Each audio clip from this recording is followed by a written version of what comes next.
Welcome back to Kitco News. I'm Jeremy Safran. Well, gold has been the star performer of 2024, rallying over 30% and hitting record highs above $2,700 per ounce. But with such a monumental run, the big question is what's next? And is the rally set to continue into 2025, or should we brace for another correction? Last time we had our very own Gary Wagner of thegoldforecast.com joining us. He accurately predicted a correction that played out as he said it would.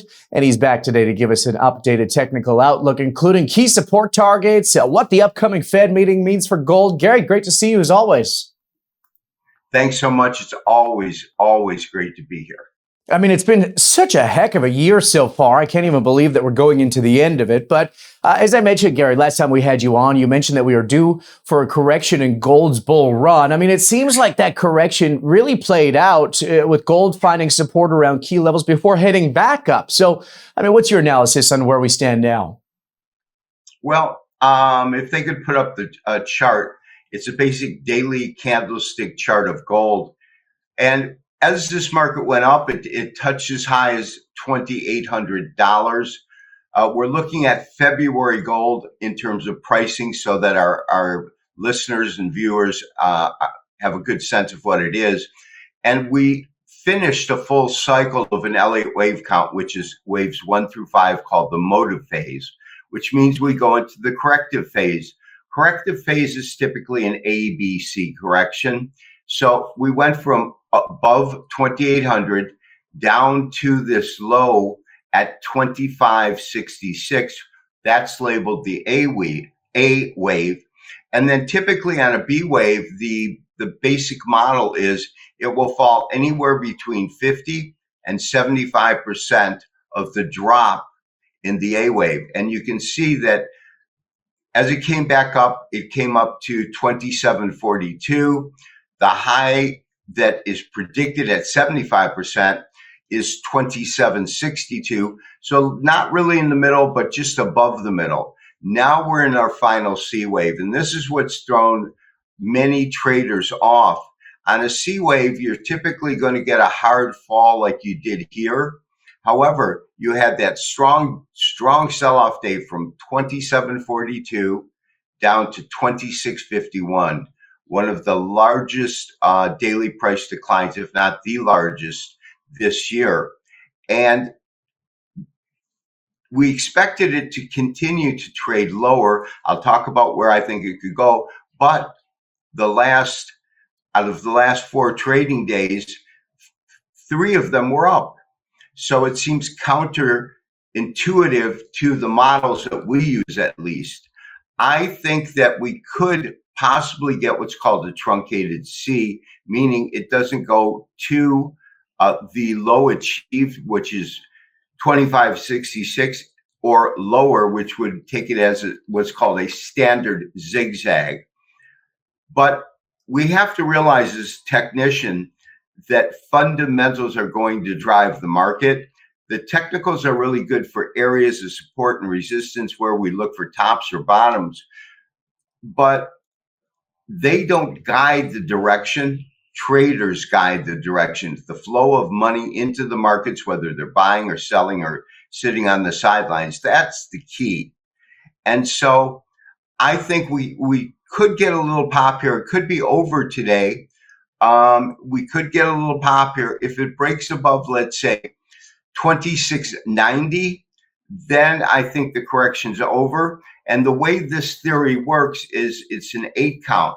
Waves 1 through 5, the motive phase, your ABC correction, the corrective phase. All things being equal, the clock restarts. And I am adamant about believing that we'll continue to do what's called a bull count. A bull count obviously happens when the market is moving higher. And so I expect that next year is going to be a really, really strong year for gold. But in terms of the call right now, as we look at it through the eyes of a daily chart, and I'm going to do one thing for our viewers. I'm going to convert this to what's called a Henkinashi. And a Henkinashi is a Japanese average chart. And you notice it looks a lot like a candlestick chart with one key difference. The open is not the true open, but rather fixed from the midpoint of the prior candle. On daily candles, it's the midpoint of the prior trading session. But what's nice about it, as you can see on the last leg of the rally, 2800, you get all of these green candles. Then you get your pivot candle, this very small bodied red candle. And then it comes down, and it's that color change that we look for on a bottom, from red to green, on the top from green to red. And it gives you a really strong indication of strength of trend, which is determined by body size. The one thing that no chart can really help one with is when we have a range bound market. And it's easy to identify. You have a series of candles with alternating colors. There's no clear defined trend. But the beauty of this type of chart is the fact that it is exceptional for delineating trend strength and trend momentum, as well as points of key reversals. I'll move it back and I'll listen for your next question.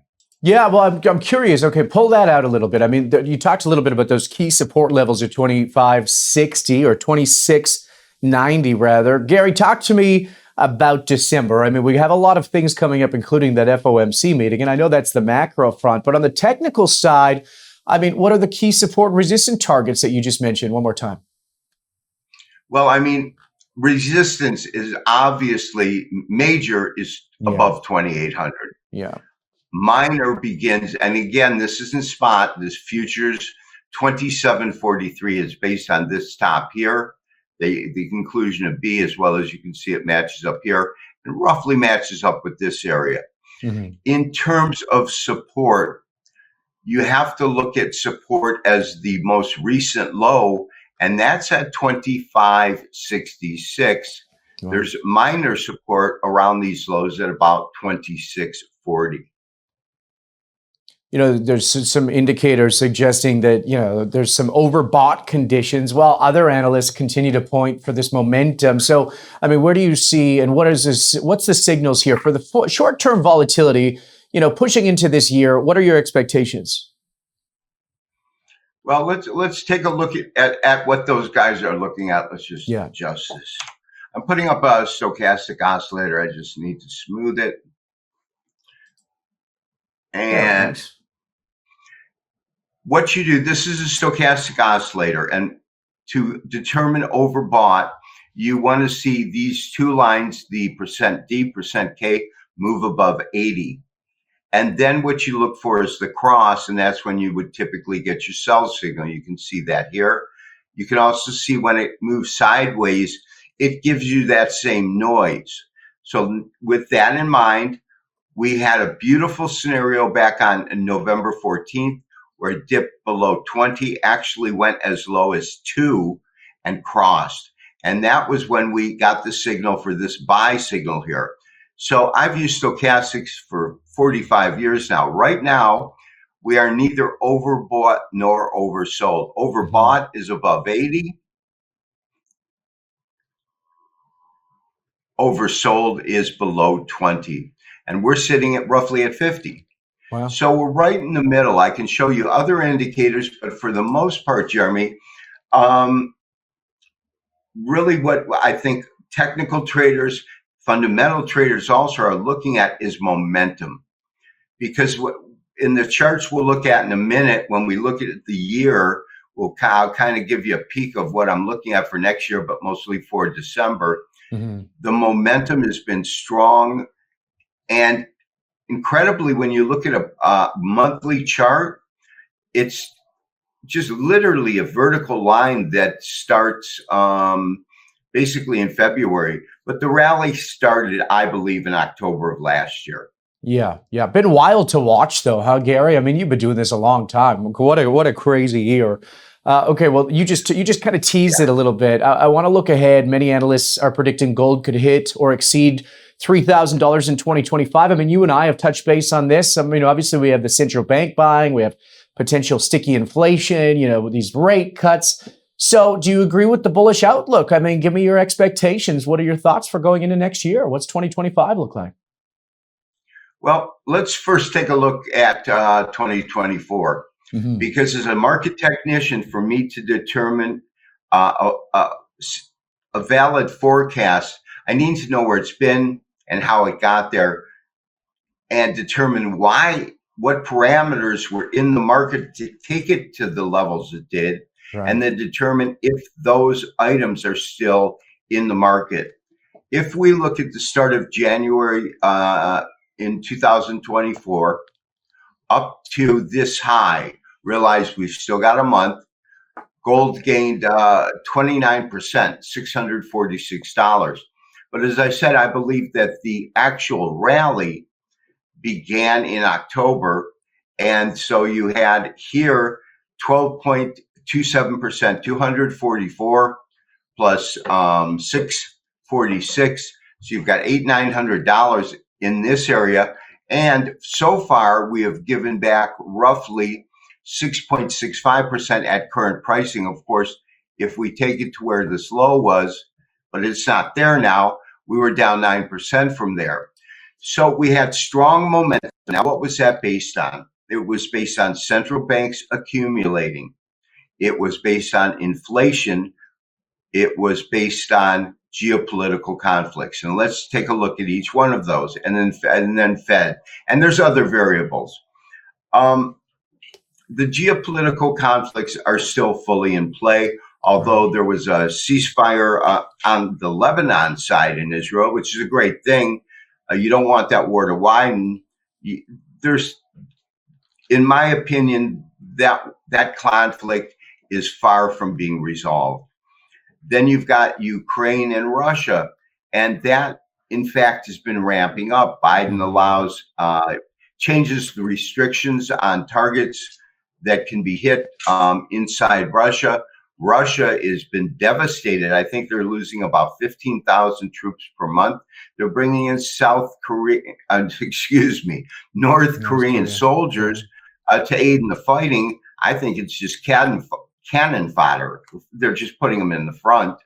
But the thing is, we don't see a de-escalation there. So if those are one of the primary factors that move gold higher and they're still in play, I would expect that to create bullish undertones. The next thing is inflation. Inflation has been coming down. And as it comes down, there's a standard correlation. Higher inflation leads to higher gold, and the reverse. But what's going on now is central bank interest rate normalization, because gold doesn't yield as an asset, it doesn't yield any percentage of return.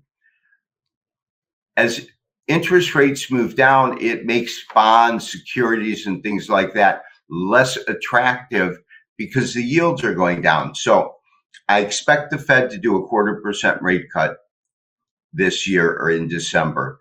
That would be a total of 1%. Their goal is to take current Fed funds rates to 3.5%. And I believe they'll get there by, could be the second quarter of next year down to the third quarter. Lower interest rates are going to be a bullish undertone for gold. And so the bottom line is, the last thing is Trump. We know what happened last time he was a president, and we know what he's on record saying.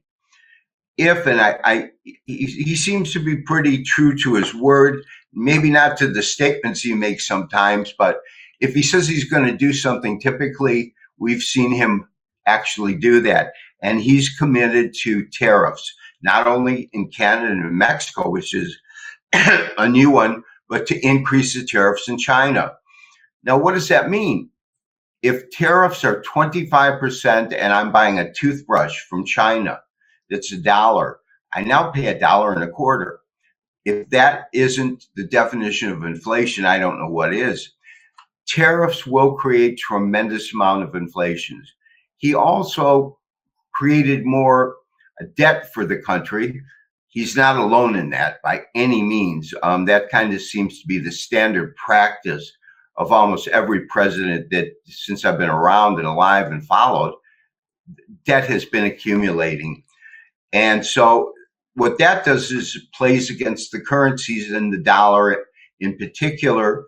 is sensitive to what we do, but the euro is sensitive to the European countries in the Eurozone.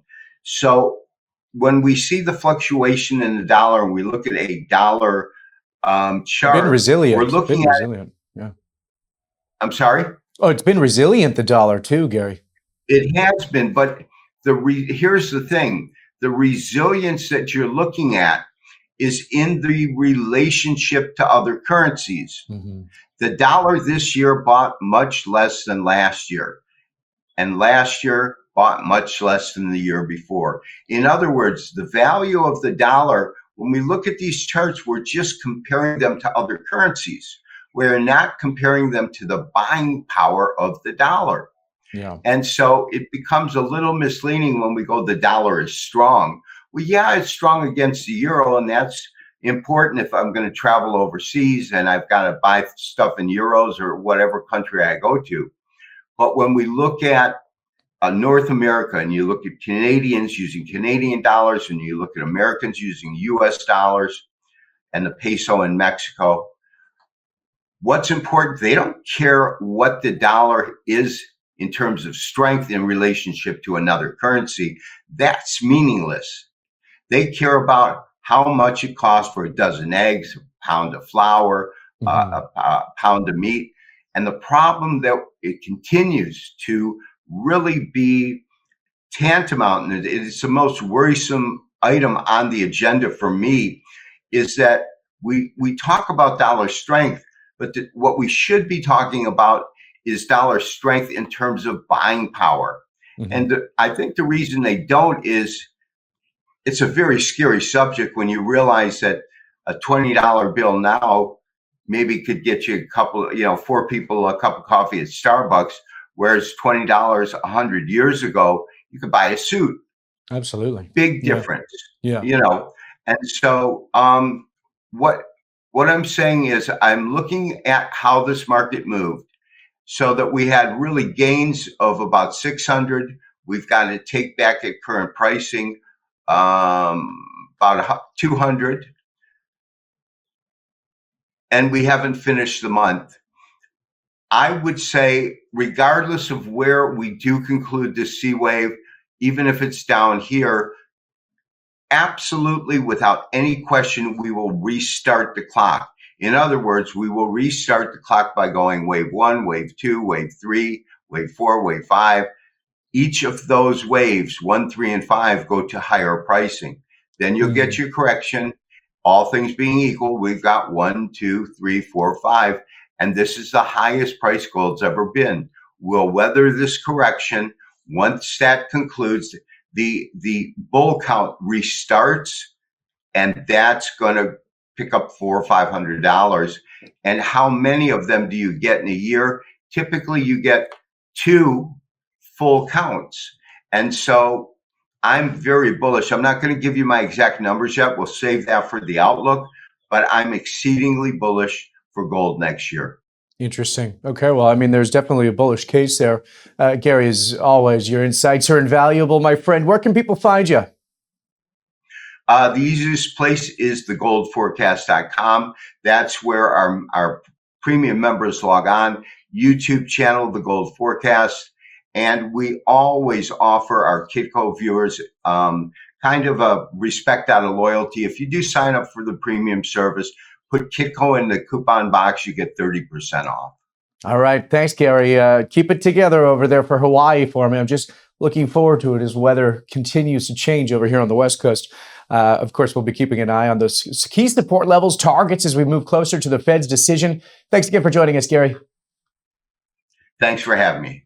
Appreciate it. Thank you for watching. Stay tuned for more expert analysis as we continue to track gold's performance and the macroeconomic factors driving its price. We have a great content all week long, so hit the subscribe button. We'll see you next time.